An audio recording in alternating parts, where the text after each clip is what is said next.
Hey, what's up, and welcome into Under the Hood with me, Jonathan Hood. Thanks so much for downloading the podcast and checking us out on YouTube as well, youtube.com. Please like, share, and subscribe this video. Send them out to your friends that love sports, Chicago sports, and everything else in between.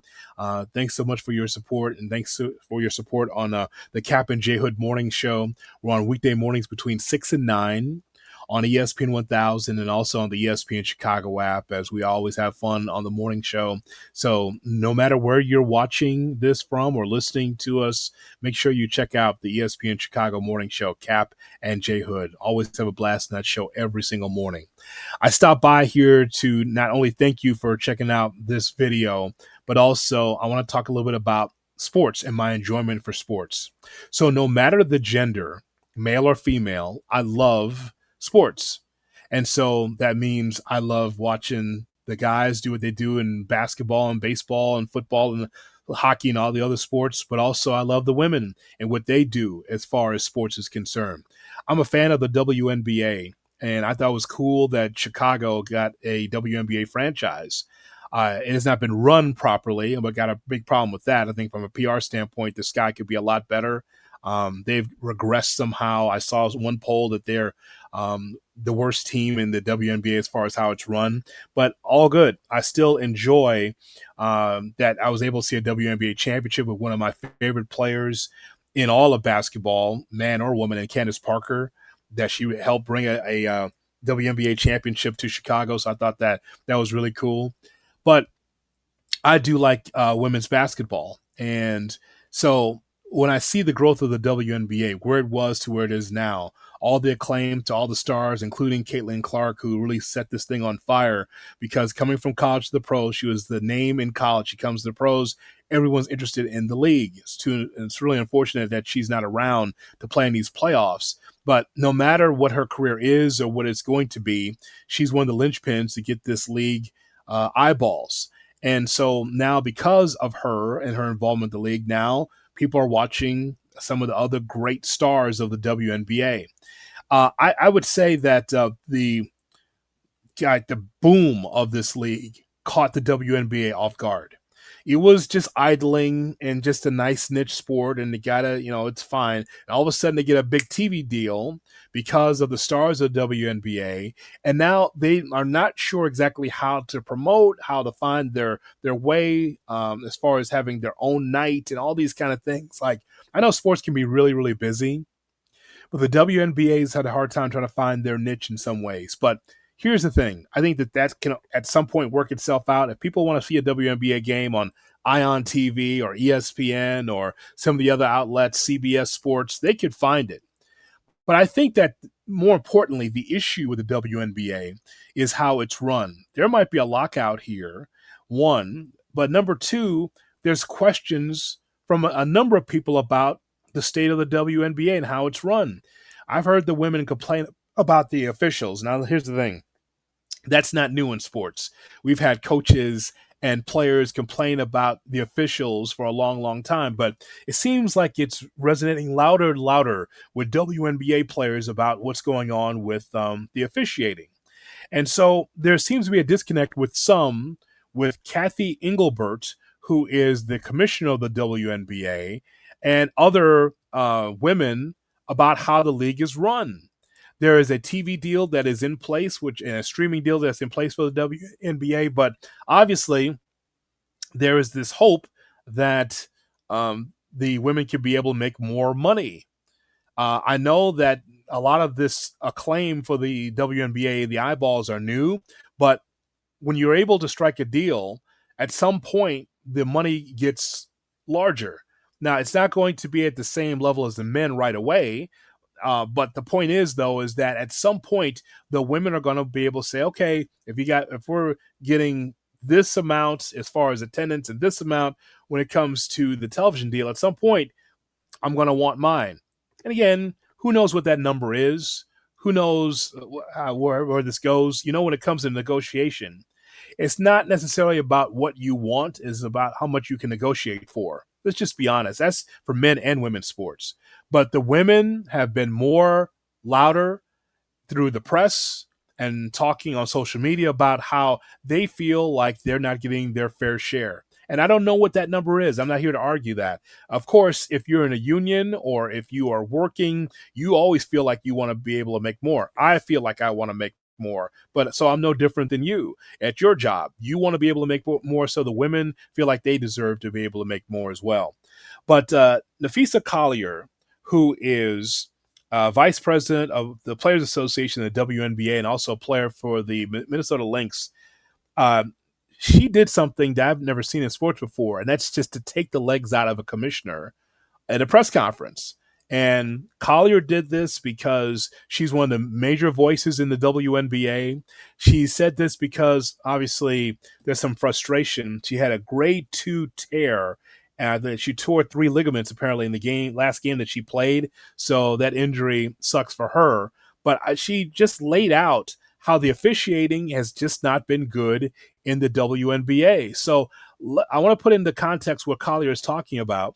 She talked about a lot of different things here in that press conference and feels like the players are not being heard. There's been private conversations, obviously, because she's in the Players Association, because she's one of the voices, but she feels like she has not been heard, or the women in the WNBA has not been heard. So I want to play in context her comments, and then we'll come back to it. But boy, it is strong. I want you to think about. Let me go back on camera here. You just think about this.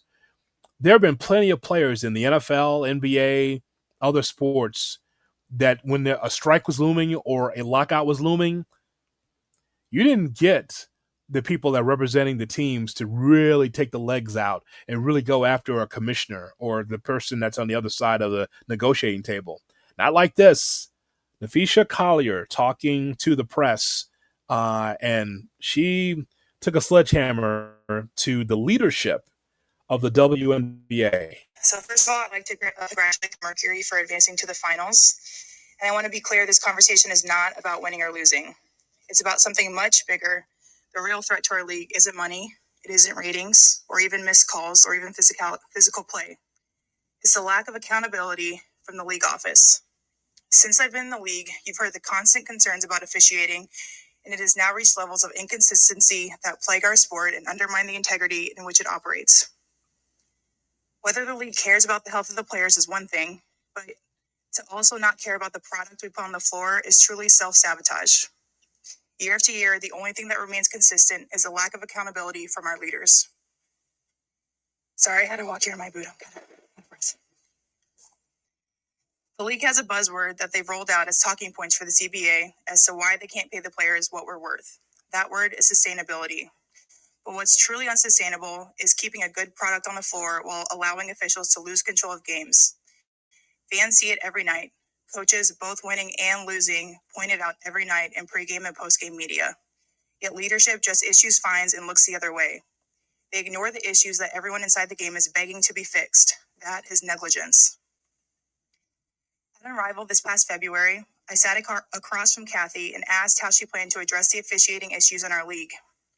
Her response was, well, only the losers complain about the refs. I also asked how she planned to fix the fact that players like Caitlin, Angel, and Paige, who are clearly driving massive revenue for the league, are making so little for their first 4 years. Her response was, Caitlin should be grateful she makes $16 million off the court, because without the platform that the WNBA gives her, she wouldn't make anything. And in that same conversation, she told me players should be on their knees thanking their lucky stars for the media rights deal that I got them. That's a mentality driving our league from the top. We go to battle every day to protect a shield that doesn't value us. The league believes it succeeds despite its players, not because of them. I have the privilege of watching my husband run a league where he has to balance 100 different things at once. I won't pretend the job is easy, but even with all of that on his plate, he always takes the time to reach out to players when he sees an injury, whether it's Unrivaled or even during the WNBA season. That is what leadership looks like. It's the human element. It's basic integrity, and it's the bare minimum any leader should embody. This year alone, I've gotten calls, texts, and well wishes from so many players across the league. Those moments remind me that sometimes there are things bigger than the results than this game we play. But do you know who I haven't heard from? Kathy. Not one call, not one text. Instead, the only outreach has come from her number 2, telling my agent that she doesn't believe physical play is contributing to injuries. That is infuriating. And it's the perfect example of the tone deaf, dismissive approach that our leaders always seem to take. I've finally grown tired. For too long, I have tried to have these conversations in private, but it's clear there is no intention of accepting there's a problem. The league has made it clear it isn't about innovation, it isn't about collaboration, it's about control and power. I've earned this platform and I've paid the price to get here, and now I have a responsibility to speak on behalf of the fans and everyone in this league that deserves better. Our leadership's answer to being held accountable is to suppress everyone's voices by handing out fines. I'm not concerned about a fine. I'm concerned about the future of our sport. At some point, everyone deserves to hear the truth from someone who I hope has earned the benefit of the doubt to fight for what is right and fair for our athletes and our fans. We have the best players in the world. We have the best fans in the world. But right now, we have the worst leadership in the world. If I didn't know exactly what the job entailed, maybe I wouldn't feel this way. But unfortunately for them, I do. We serve a league that has shown they think championship coaches and Hall of Fame players are dispensable, and that's fine. It's professional sports. But I will not stand quietly by and allow different standards to be applied at the league level. Thank you.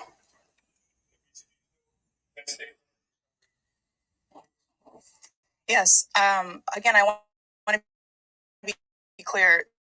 This is not about winning. People with players in here competing over these same things. And again, the league talks about sustainability. This is about sustainability. How are you going to protect your players? How are you going to make sure that we have the best products on the floor night after night when it's so inconsistent and people are getting hurt left and right? Wow. So strong comments there on that press conference. We just wanted to be able to give context to what Nafisa Collier said, part of the vice president of Unrivaled, which is a great conduit to the WNBA as far as women's basketball and the WNBA.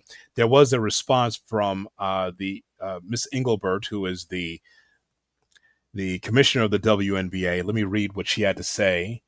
And you tell me, after all of what she said there was Engelbert saying that I have the utmost respect for Nafisa Collier and for all the players in the WNBA. Together, we have worked tirelessly to transform this league.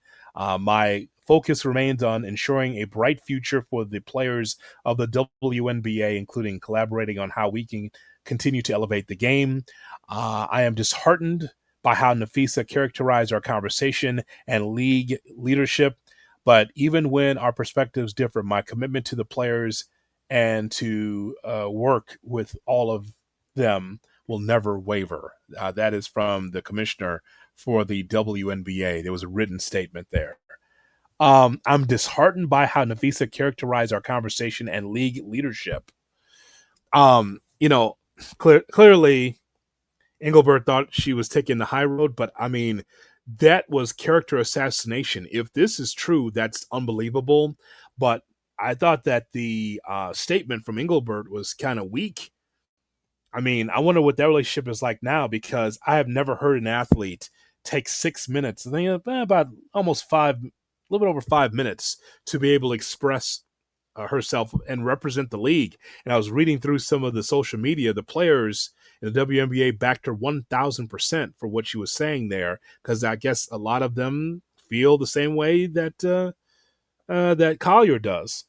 But I just thought that the statement from Engelbert, like, "Hey, man, she really just ripped up your character," and she just says that she was disheartened by it. Disheartened. All I can tell you is this: is that I've heard players in the WNBA complain about about officiating and players getting hurt. And I saw the Lynx coach just absolutely nuts. That was a press conference never seen before. How she just killed the referees. I mean, the way she did it was just amazing. No questions answered. I saw this when I was in Vegas, and I was, I kind of just roll into the hotel room and I sit down and I see this. I go, what the hell is this? If it is true, shame on the WNBA. You have to treat your players better. If I've criticized the NHL and Major League Baseball for this, I got to criticize the WNBA for this. If it is true that the players are not being heard, or they feel like nothing's changing, or the officiating's bad, all I hear all year is about how the officiating is so horrible. Not about missed calls, but just the physical nature where women are getting hurt. That's, you got to fix that. You have to fix that because you have to quiet the noise. While the WNBA is going through a renaissance where people are interested in women's sports, women's basketball, especially college and pro, you can't have this cloud over the league. So hopefully no lockout and something is going to be fixed with the officiating. If it is a problem, if the league looks at this and says, yeah, there's just too many of these things, you got to fix it because you're not going to be 50-50 with the players like the NBA is, but you can be able to be harmonious. You can be able to not have all this criticism levied against the league by your star players. And that's what happened with Nafisa Collier. I just know hats off to her. She spoke her piece. The players back her. Now, what's the next step for this? Does it get better or does it get worse for the WNBA? Hey, thanks so much for subscribing to Under the Hood with Jonathan Hood. We got a lot. College football. We've got Bears. We've got Cubs in the playoffs. We got so much content. WWE is on this thing as well. So just dig through the shorts, dig through all the stuff that we do here. And thanks so much for checking out Under the Hood with Jonathan Hood. But Collier, wow, versus Engelbert. Who wins? It's amazing.